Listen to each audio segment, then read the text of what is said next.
The strangest thing has been going on lately. Things keep dying in my backyard.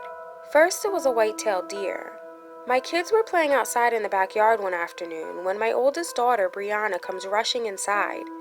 She tells me that her younger brother Ryan, and little sister Scarlett were all jumping in the trampoline, and they keep getting a whiff of a nasty smell. Before she even continues, I automatically think it's probably dog poop. We have a 6-month-old puppy that the three of them begged for, but none of them like to clean up after. So I assume she forgot to clean up a pile of poop, and that's where the smell is coming from. But she swears she knows what the dog's poop smells like, and she says it's not the same type of smell. So I put on my sneakers and go out there to check it out, intent on proving her wrong. But like she said, it wasn't dog poop. The smell was emanating from a dead white-tailed deer that died right near the edge of the woods in our backyard. The putrid odor is so strong that I can smell it from feet away. I gag and cover my nose with my t-shirt, but it doesn't help much. When I approach the deer, it's lying on its side with its eyes wide open but unseeing, and its mouth is hanging slightly ajar with its swollen purple tongue hanging out.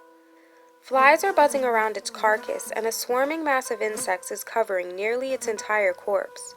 It's laying at an unnatural angle, legs splayed out and sticking straight up in the air, and its back is painfully arched. It looks as though someone just tossed it aside like an unwanted rag doll. Its intestines lay coiled beside it because something has ripped its stomach open and eaten half of its insides, and there's a puddle of dried blood pooled around it, tinting its white stomach a dull red. For a second, I feel a pang of sadness, but I know that this is what nature is all about. Kill or be killed. Then I become pissed off when I think about how much of a pain in the ass these things are to clean up and dispose of. The same thing happened to my neighbor last month, and I remember watching from the living room window and cracking up, thinking I'm glad it isn't me, as he struggled to drag the big bastard to the side of the road. I guess this is karma coming back to bite me. I probably should have offered to help him. So I tell the kids to go inside while I clean it up, and then I go in to change my clothes. When I return, my kids erupt in laughter. I look like I'm about to go rob a bank. I'm dressed in all black, wearing a hoodie, jeans, and boots with a pair of gloves and a ski mask. I also have a pair of sunglasses concealing my eyes so that the flies don't bombard me, and a surgical mask covering my nose and mouth to keep anything from getting into them. My 13-year-old daughter, Brianna, quickly snaps a photo, then darts out of the room. I'm sure she'll find a reason to blackmail me with it later. I trudge outside, immensely dreading what is about to occur. I grab the deer by the front legs and begin to drag it toward the road, but the damn thing is so heavy that I end up tripping and falling backwards. The swarm of flies and other insects momentarily stop feeding on the remains and go fluttering through the air in a frenzy. But a minute later, as I'm picking myself up off the ground, they are already flocking back over. Since I can't seem to get a good grip on its stiff legs, instead I grab a hold of its antlers. That makes it a whole lot easier, until I get a whiff of its stench through the mask. I think moving the body made it worse. But I force myself to keep going, and by the time I reach the road, I'm covered in sweat. On my way back up to the house, I start to strip my garments, then welcomely inhale the fresh air. I shower, and then head to Home Depot to pick up some deer repellent so that I never have to deal with this crap again. I purchase enough to spray the perimeter of my entire property, and just like that, voila, no more deer. But then a week later, a bunch of stray kittens show up dead in my backyard. My youngest daughter, Scarlett, is distraught because she had taken on the responsibility of caring for them. I think their mother either left them or was killed because at first she was coming around too. Scarlett would feed them our leftovers and give them milk and water, and as many times as I warned her not to pick them up for fear that she may contract rabies if they bit or scratched her, she still did it anyway. She's a fearless little girl. When I found the kittens dead in the yard, my wife suggested the idea that maybe they ate some of the deer repellent that I sprayed and that's what killed them. But I made sure to buy one that was non-toxic. I think that maybe they got into something, like a trash can, and ate something that they shouldn't have. When I go to bury them, just like the deer that died in my yard a week earlier, the 5 kittens' insides are ripped from their bodies. Half of them are gone, obviously eaten by some wild animal, I'm assuming a bear, and the other half is still partly attached. I retrieve a shovel from the shed and dig a hole under the oak tree, Scarlett's favorite place to play. Then I gently place each kitten into a small shoebox. Scarlet writes the name that she gave to each one on top, and then I place them into the hole. She says a few words as tears stream down her chubby little cheeks. I get a pain in my chest like a knife is stabbing me right through my heart. After that, we go back to life as usual. Another few weeks pass by, and then our dog goes missing. I let him out into the backyard one night to go to the bathroom, and then 20 minutes later we noticed that he never returned. Usually during the day, the kids will walk him, and then at night when it gets dark, I'll let him out and he'll do his business and come back to the door barking when he's finished. But when my wife and I finish watching an episode of Goosebumps with the kids, she points out that the dog is still outside. So I open the back door and call for him, but he doesn't come running excitedly like he usually does when one of us calls his name. We've never had a problem with him leaving the yard before, but maybe something caught his attention that caused him to run off. So I put on my slippers, grab a flashlight and his leash, and then head out there to search for him. The kids and my wife Molly are peeking out the blinds watching me. I traipse through the wet grass shouting Duke's name. Then I hear something running through the woods and what sounds like the tags hanging from Duke's collar jingling. I continue to call for him so that he can find me in the darkness, but I've had a sore throat for the last couple of days now, so I'm unable to shout for him as loud as I usually would. And then it begins to drizzle, so now I march into the woods to go get him myself, since I don't think my shouts are loud enough for him to hear me.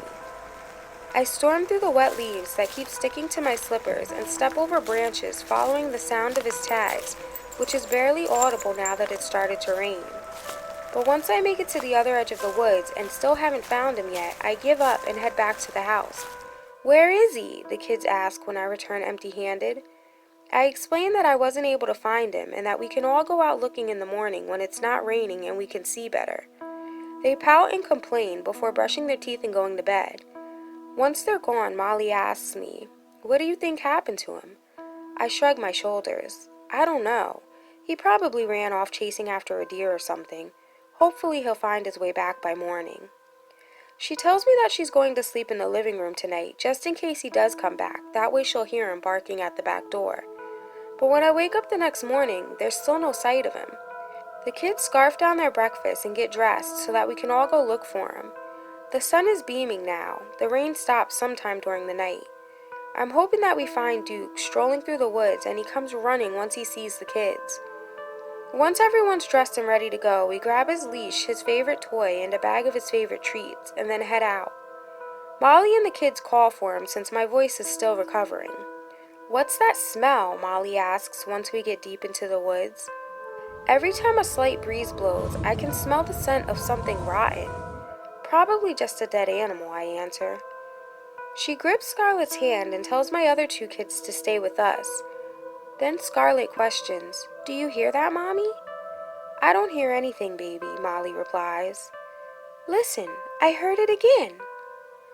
We all stop walking for a moment and stand still. Then I begin to hear it as well. The same thing I heard last night. The sound of Duke's tags jingling. The kids rush off in the direction that it's coming from, and Molly and I chase after them. Then I hear Brianna scream. And boy, what a scream it was. It made the hair on the back of my neck stand straight up. It was the loudest, most ear-piercing shriek I've ever heard come from her tiny mouth. A scream of hysteria and disbelief bordered on terror. When we finally reach her, she's fallen to her knees and there are a steady stream of tears falling from her eyes. She's reaching out to something lying on the ground in front of her. I can't see what it is because her body is blocking it from my view. My son Ryan is standing off to the side behind her. He's not crying, but his bottom lip is quivering and he has a very sad look on his face. Molly rushes forward and grabs Brianna in her arms, then shields Scarlett's face away from whatever it is that Brianna is so upset about. I make my way over and gently place my hands on Ryan's shoulders. He's trying to hold it together, but I can tell that he's not going to last much longer. Lying there on the damp ground before us is my family's worst nightmare. Duke is still alive, but barely. His insides are ripped out, just like the deer and kittens were when I found them in my backyard. And there are deep claw marks starting at the top of his back and going all the way down his left side to his stomach. Now I'm starting to think that there's some kind of wild animal that has been coming out at night to hunt for food. He's gasping for air, and each time he tries to lift his head is when his tags jingle. Suddenly guilt washes over me because I think maybe, just maybe if I kept looking last night, then I could have found him and he wouldn't be about to die. My wife pulls me aside and says that she's going to head back to the house with the kids. She lets them say goodbye to Duke, then leaves me alone to end his suffering. It's bad enough that he was out here all alone in the cold dark woods all night, but I grab the biggest rock that I can carry and approach him. He's staring at me with a sadness in his eyes that I've never seen before. They were always full of happiness and joy before today. I do what I need to do, then carry him back to the house. I leave him at the edge of the woods until I finish digging a hole that's big enough for him. I cover him with a blanket and then call Molly and the kids to come out, and we have a nice little service for him. Things around the house are pretty solemn over the next few weeks.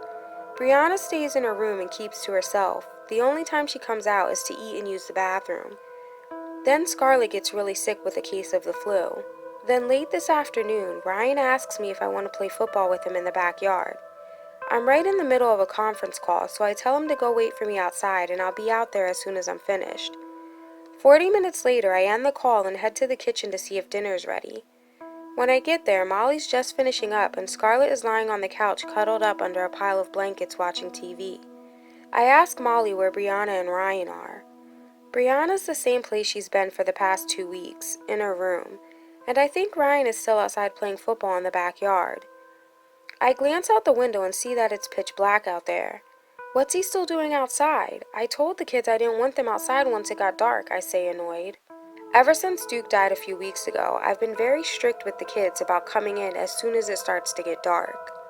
I storm to the back door, open it, and peek outside. "Ryan!" I call when I don't see him. "Are you sure he didn't come in while you were cooking and you just didn't see him?" I ask Molly. "He could have. Go check in his room." So I close the door and head toward his bedroom, but find that it's empty. Then I knock on Brianna's door. "Go away," she answers. I open it and peek my head inside, ignoring her previous command. "Have you seen your brother?" She tells me that she hasn't, so I inform her that dinner's ready and then close the door again. I march back to the kitchen, angry now that Ryan must have snuck off somewhere without asking. He's good friends with the 2 boys that live next door, so I assume maybe he went over there to play in their yard. But he still should have heard me calling for him. I grab my coat and a flashlight and head out back to look for him. I call his name over and over, but it's not very loud because of my sore throat. Then I see his football lying near the well in the backyard, but there's no sign of him anywhere. So I head next door to the O'Neill's house, but their boys aren't outside playing like I thought they'd be. I knock on the door and Mrs. O'Neill answers. "Good evening, Carl." "Good evening. Is Ryan here?" She tells me that he's not there, but that her boys were just playing with him over at my house right before they came in for dinner about 20 minutes ago. I thank her and go back home, and just as I'm about to head inside to let Molly know what's going on, I catch a glimpse of something walking near the edge of the woods. For a moment, I'm just about to call out Ryan's name, but quickly realize that it's not him. It's some kind of animal, but it's nothing like I've ever seen before. This thing is gigantic, with a wingspan of over 10 feet and a body as large as a horse. It boasts 2 thick legs and at the end of each an enormous foot. Even in the darkness, I can see that its body is covered in thick black fur. Through the darkness comes the glow of 2 yellow eyes staring right at me, daring me to try something, but warning me that if I did, there would be hell to pay. It lowers itself to its 4 paws and begins to tear at something on the dark ground below it. When it rises again, there is liquid dripping from its teeth and pieces of something hanging from the sides of its mouth. I stand there frozen in fear. Not in fear of this thing that's standing here before me. No, I'm scared to death to find out what it is feasting on. Suddenly my neighbor's floodlights cut on, startling the creature and causing it to drop what it has in its mouth. Then it lunges toward the well. It leaps inside, and as it plummets to the bottom, which has to be at least 20 feet, it lets out an unholy growl. The growl awakens me with a surge of adrenaline hitting my system. I race over to where the creature was feasting at the edge of the woods. When I see the ripped shreds of the gray and black Nike hoodie, I vomit into the grass. Weeks ago, when things started turning up dead in my backyard, I never expected it to end like this. First a deer, Next the kittens, then my dog, and finally my son. Now I know what's been killing things in my backyard. Don't forget to subscribe for new stories weekly. See you next time on Nina's Nightmares. Really? You're supposed to click the like button, not me. Ugh.